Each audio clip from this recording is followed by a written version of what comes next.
ನಟಿ, ನಿರೂಪಕಿ, ಅದರಲ್ಲೂ ಪ್ರಮುಖವಾಗಿ ಇವತ್ತಿನ ಜನರಿಗೆ ಗೊತ್ತಿರೋದು ಬಿಜೆಪಿ ರಾಜ್ಯ ಉಪಾಧ್ಯಕ್ಷರು ಕೂಡ ಆಗಿದ್ರಿ. ರೀಲ್ಸ್ ಮತ್ತೆ ರಿಯಲ್ ಅದನ್ನ ಸ್ಟಾರ್ಟ್ ಮಾಡೋದಕ್ಕಿಂತ ಮುಂಚೆ ಮಾಯಾ ಮೃಗದಿಂದ ನಿಮ್ಮನ್ನ ನೋಡ್ಕೊಂಡು ಬಂದವರು, ಬದುಕು ಜಟಕಾ ಬಂಡಿಯಲ್ಲಿ ನಿರೂಪಕಿಯಾಗಿ ನೋಡಿದಂಥವ್ರು, ಇದು ನಮಗ್ ಗೊತ್ತಿರುವಂತದ್ದು. ಆದ್ರೆ ಇವತ್ತಿನ ಕಾಲಘಟ್ಟಕ್ಕೆ ಮಾಳವಿಕ ಅವ್ರು ಯಾರು ಅಂದ್ರೆ, ಈಗ ನಿಮ್ ಹೀರೋ ಏನ್ ಮಾಡ್ತಾನೆ ಆ ಒಂದು ಡೈಲಾಗಿಂದ ರೀಲ್ಸ್ ಮತ್ತು ರಿಯಲ್ ಇದ್ರ ಬಗ್ಗೆ ನಿಮ್ಮ ಮೊದಲ ಅಭಿಪ್ರಾಯ? ಎಲ್ರಿಗೂ ನಮಸ್ಕಾರ. ಮೊದಲಿಗೆ ಈ ಸಂವಾದ ಕಾರ್ಯಕ್ರಮವನ್ನು ಆಯೋಜನೆ ಮಾಡಿರುವಂತಹ ರಿಪಬ್ಲಿಕ್ ಕನ್ನಡದ ಎಲ್ಲ ಸಿಬ್ಬಂದಿ ವರ್ಗಕ್ಕೆ ನನ್ನ ಅಭಿನಂದನೆಗಳು. ಮತ್ತು ಪ್ರಚಲಿತ ವಿದ್ಯಮಾನಗಳನ್ನು ನಿಮ್ಮದೇ ಆದ ರೀತಿಯಲ್ಲಿ ಒಂದು ಸಂವಾದದ ಮೂಲಕ ಬೇರೆ ಬೇರೆ ತಜ್ಞರನ್ನ ಕರೆದು ಜನರ ಮುಂದೆ ಹೀಗೆ ಪ್ರಸ್ತುತಪಡಿಸ್ತಾ ಇರೋದು ನನಗೆ ಬಹಳ ಸಾಮಾಜಿಕವಾಗಿ ಆರೋಗ್ಯಕರ ಅಂತ ಅನ್ಸುತ್ತೆ. It's very important. Social health ಬೇಕಲ್ಲ, ನಮ್ಮ ಹೆಲ್ತ್ ಇರಲಿ, ಮೆಂಟಲ್ ಹೆಲ್ತ್, ಫಿಸಿಕಲ್ ಹೆಲ್ತ್ ಹೇಳ್ತೀವಿ, ಹಾಗೆ ಸೋಷಿಯಲ್ ಹೆಲ್ತ್, ಈ ಸಮಾಜದ ಸ್ವಾಸ್ಥ್ಯ, ಆರೋಗ್ಯ, ಇದನ್ನು ಕಾಪಾಡೋ ಜವಾಬ್ದಾರಿ ಕೂಡ ಮಾಧ್ಯಮಗಳ ಮೇಲಿರುತ್ತೆ. ಹಾಗಾಗಿ ಈ ಕಾರ್ಯಕ್ರಮವನ್ನು ಆಯೋಜನೆ ಮಾಡಿ ಅನೇಕ ಜನ ಯುವಕರನ್ನ ಕರ್ಕೊಂಡು ಬಂದು ಕೂರಿಸಿದ್ದೀರಾ. ಅವ್ರಿಗೆ ಇದರಲ್ಲಿ ಹೆಚ್ಚಿನ ಆಸಕ್ತಿ ಇದೆಯಾ ಇಲ್ವಾ ಅನ್ನೋದು ಪ್ರಶ್ನೆ ಅಲ್ಲ. ಹೀಗೆ ಕೂತಾಗ ಏನೋ ಒಂದಷ್ಟು ವಿಚಾರಗಳು ತಲೆ ಒಳಗಡೆ ಹೋಗುತ್ತೆ. ಸ್ವಲ್ಪ ಹಿಂದೆ ಸಂದೀಪ್ ಅವರು ಇತಿಹಾಸದ ಬಗ್ಗೆ ಮಾತಾಡ್ತಾ ಇದ್ರು, ಅದಕ್ಕೆ ಮುಂಚೆ ವಿನಯ್ ಗುರೂಜಿ ಅವರು ದರ್ಶನದ ಬಗ್ಗೆ ಮಾತಾಡ್ತಾ ಇದ್ರು, ನಂತರ ಬರೋರು ಪ್ರಾಯಶಃ ಬೇರೆ ಬೇರೆ ರೀತಿಯ ಸಂವಾದಗಳನ್ನ ನಿಮ್ಮೊಂದಿಗೆ ನಡೆಸ್ತಾರೆ. ಇವೆಲ್ಲವೂ ಯುವಕರ ಮನಸ್ಸಿನಲ್ಲಿ ಹೊಕ್ಕು ಯಾವುದೋ ಒಂದು ರೀತಿಯ ಪರಿಣಾಮವನ್ನ ಒಳ್ಳೇದೇ ಆಗಿರುತ್ತೆ ಅಂತ ಅನ್ಕೊಂಡಿದ್ದೆ. ಅದು ಬೀರೋದು ಬಹಳ ಮುಖ್ಯ ಅಂತ ಅನ್ಸುತ್ತೆ. ಅದು ವ್ಯಕ್ತಿಗತವಾಗಿ ಹೀಗೆ ಮುಖಾಮುಖಿ ಆಗೋದಿದೆಯಲ್ಲ, ಇದೇ ವಿರಳ. ನಿಮ್ಮ ರೀಲ್ ನಾನು ಬರ್ತೀನಿ. ಹಾಗಾಗಿ ನಾನು ಮೊದಲ ಅಭಿನಂದನೆಗಳನ್ನ ನಿಮಗೆ ಸಲ್ಲಿಸ್ತೀನಿ. ಅದರಲ್ಲೂ ವಿಶೇಷವಾಗಿ ನಮ್ಮೆಲ್ಲರಿಗೂ ಬಹಳ ಹೆಮ್ಮೆಯ ವಿಚಾರ ಅಂತ ನನಗನ್ಸುತ್ತೆ. ಶೋಭಾ ಮಳವಳ್ಳಿ ಅವರು ನಿಮ್ಮ ಈ ರಿಪಬ್ಲಿಕ್ ಕನ್ನಡ ವಾಹಿನಿಯ ಮುಖ್ಯಸ್ಥೆ ಆಗಿರೋದು ಅಥವಾ ಸಂಪಾದಕಿ ಆಗಿರೋದು ನನಗೆ ಬಹಳ ಹೆಮ್ಮೆಯ ವಿಷಯ. ಯಾಕೆ ಅಂತ ಈ ಮಾತನ್ನ ನಾನು ಹೇಳಬೇಕು. ಈ ಪ್ರಪಂಚವನ್ನ ನೋಡೋದು ಸಾಮಾನ್ಯವಾಗಿ ಪುರುಷರ ಒಂದು ದೃಷ್ಟಿಕೋನದಿಂದಾನೆ ಹೀಗೆ ನಡ್ಕೊಂಡು ಬಂದಿದೆ. ಅದರಲ್ಲೂ ವಿಶೇಷವಾಗಿ ಸಿನಿಮಾ ಅನ್ನೋದು ಯಾವಾಗಲೂ it's always a male perspective. ಒಬ್ಬ ಹೆಣ್ಣು ಮಗಳ ಪರ್ಸ್ಪೆಕ್ಟಿವ್ನಲ್ಲಿ ನಾವು ಪ್ರಪಂಚ ನೋಡೋದಿಲ್ಲ, ಕಥೆಗಳನ್ನ ಹೇಳಲ್ಲ. ಹೀಗೆ 100 ವರ್ಷಗಳ ಸಿನಿಮಾ ಹೀಗೆ ನಡ್ಕೊಂಡು ಬಂದಿದೆ. ಸಿನಿಮಾ, ಪತ್ರಿಕೋದ್ಯಮ, ಈಗ ಪತ್ರಿಕೋದ್ಯಮಕ್ಕೆ ಈ ಒಂದು ಸ್ವರೂಪ ಸಿಕ್ಕಿದೆ, ಅಂದ್ರೆ ಒಂದು ವಿಜುವಲ್ ಮೀಡಿಯಂ ಆಗಿ ಬಂದಿದೆ. ಹೀಗಿರುವಾಗ ಒಂದು ಮಹಿಳೆಯ ಒಂದು ದೃಷ್ಟಿಕೋನದಲ್ಲಿ ಸಮಾಜವನ್ನ, ಪ್ರಪಂಚವನ್ನ ನೋಡೋದು ಬಹಳ ಮುಖ್ಯ ಅಂತ ನನಗನ್ಸುತ್ತೆ. ಆ ಕೆಲಸವನ್ನ ಮಾಡಿರೋದಕ್ಕಾಗಿ ನಾನು ಶೋಭಾ ಅವ್ರಿಗೂ ಅಭಿನಂದನೆಗಳನ್ನ ಸಲ್ಲಿಸ್ತೀನಿ. ನಿಮ್ಮ ಒಟ್ಟು ಈ ಸಮೂಹದ ಮುಖ್ಯಸ್ಥರು ಅಂತ ಅಂದ್ಕೋತೀನಿ ಅರ್ನಬ್ ಗೋಸ್ವಾಮಿ ಅವರು ನನ್ನ ವ್ಯಕ್ತಿಗತವಾಗಿ ಬಹಳ ಪರಿಚಯ ಮತ್ತು ನನಗೆ ಬಹಳ ಇಷ್ಟದ ವ್ಯಕ್ತಿ.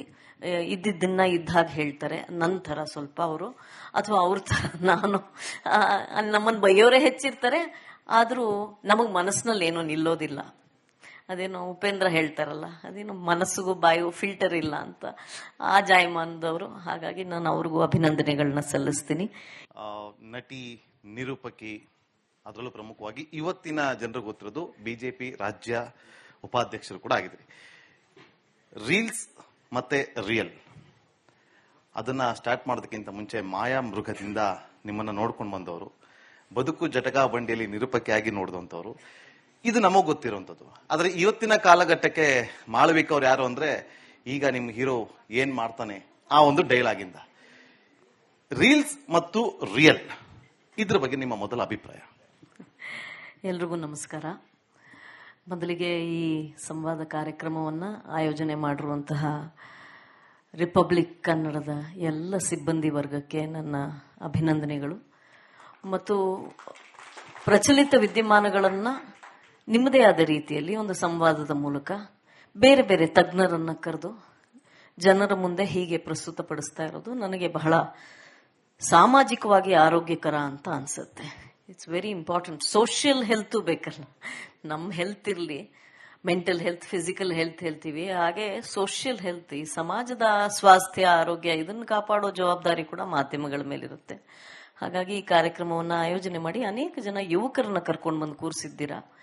ಅವ್ರಿಗೆ ಇದರಲ್ಲಿ ಹೆಚ್ಚಿನ ಆಸಕ್ತಿ ಇದೆಯಾ ಇಲ್ವಾ ಅನ್ನೋದು ಪ್ರಶ್ನೆ ಅಲ್ಲ. ಹೀಗ್ ಕೂತಾಗ ಏನೋ ಒಂದಷ್ಟು ವಿಚಾರಗಳು ತಲೆ ಒಳಗಡೆ ಹೋಗುತ್ತೆ.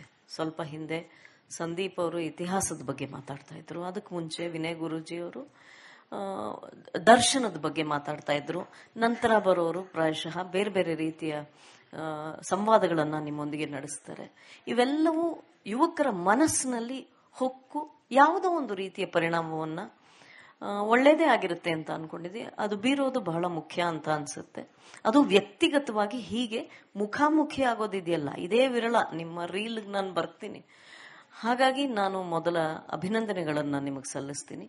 ಅದರಲ್ಲೂ ವಿಶೇಷವಾಗಿ ನಮ್ಮೆಲ್ಲರಿಗೂ ಬಹಳ ಹೆಮ್ಮೆಯ ವಿಚಾರ ಅಂತ ನನಗನ್ಸುತ್ತೆ.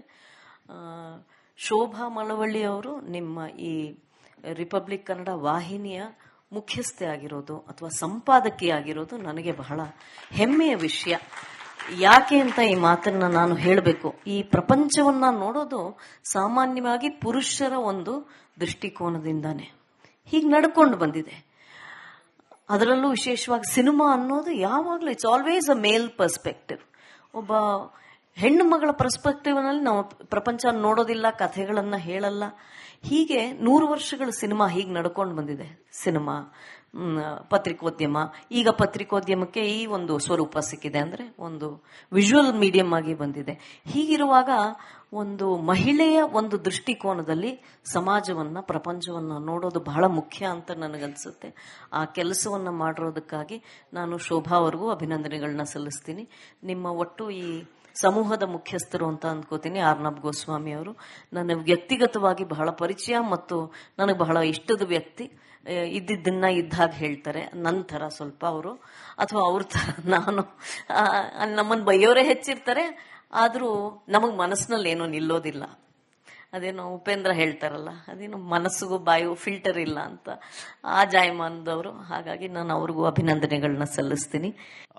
ನಟಿ, ನಿರೂಪಕಿ, ಅದರಲ್ಲೂ ಪ್ರಮುಖವಾಗಿ ಇವತ್ತಿನ ಜನರಿಗೆ ಗೊತ್ತಿರೋದು ಬಿಜೆಪಿ ರಾಜ್ಯ ಉಪಾಧ್ಯಕ್ಷರು ಕೂಡ ಆಗಿದ್ರಿ. ರೀಲ್ಸ್ ಮತ್ತೆ ರಿಯಲ್ ಅದನ್ನ ಸ್ಟಾರ್ಟ್ ಮಾಡೋದಕ್ಕಿಂತ ಮುಂಚೆ ಮಾಯಾ ಮೃಗದಿಂದ ನಿಮ್ಮನ್ನ ನೋಡ್ಕೊಂಡು ಬಂದವರು, ಬದುಕು ಜಟಕಾ ಬಂಡಿಯಲ್ಲಿ ನಿರೂಪಕಿಯಾಗಿ ನೋಡಿದಂಥವ್ರು. ಇದು ನಮಗ್ ಗೊತ್ತಿರುವಂತದ್ದು. ಆದ್ರೆ ಇವತ್ತಿನ ಕಾಲಘಟ್ಟಕ್ಕೆ ಮಾಳವಿಕ ಅವ್ರು ಯಾರು ಅಂದ್ರೆ, ಈಗ ನಿಮ್ ಹೀರೋ ಏನ್ ಮಾಡ್ತಾನೆ ಆ ಒಂದು ಡೈಲಾಗಿಂದ ರೀಲ್ಸ್ ಮತ್ತು ರಿಯಲ್, ಇದ್ರ ಬಗ್ಗೆ ನಿಮ್ಮ ಮೊದಲ ಅಭಿಪ್ರಾಯ? ಎಲ್ರಿಗೂ ನಮಸ್ಕಾರ. ಮೊದಲಿಗೆ ಈ ಸಂವಾದ ಕಾರ್ಯಕ್ರಮವನ್ನ ಆಯೋಜನೆ ಮಾಡಿರುವಂತಹ ರಿಪಬ್ಲಿಕ್ ಕನ್ನಡದ ಎಲ್ಲ ಸಿಬ್ಬಂದಿ ವರ್ಗಕ್ಕೆ ನನ್ನ ಅಭಿನಂದನೆಗಳು. ಮತ್ತು ಪ್ರಚಲಿತ ವಿದ್ಯಮಾನಗಳನ್ನ ನಿಮ್ಮದೇ ಆದ ರೀತಿಯಲ್ಲಿ ಒಂದು ಸಂವಾದದ ಮೂಲಕ ಬೇರೆ ಬೇರೆ ತಜ್ಞರನ್ನ ಕರೆದು ಜನರ ಮುಂದೆ ಹೀಗೆ ಪ್ರಸ್ತುತಪಡಿಸ್ತಾ ಇರೋದು ನನಗೆ ಬಹಳ ಸಾಮಾಜಿಕವಾಗಿ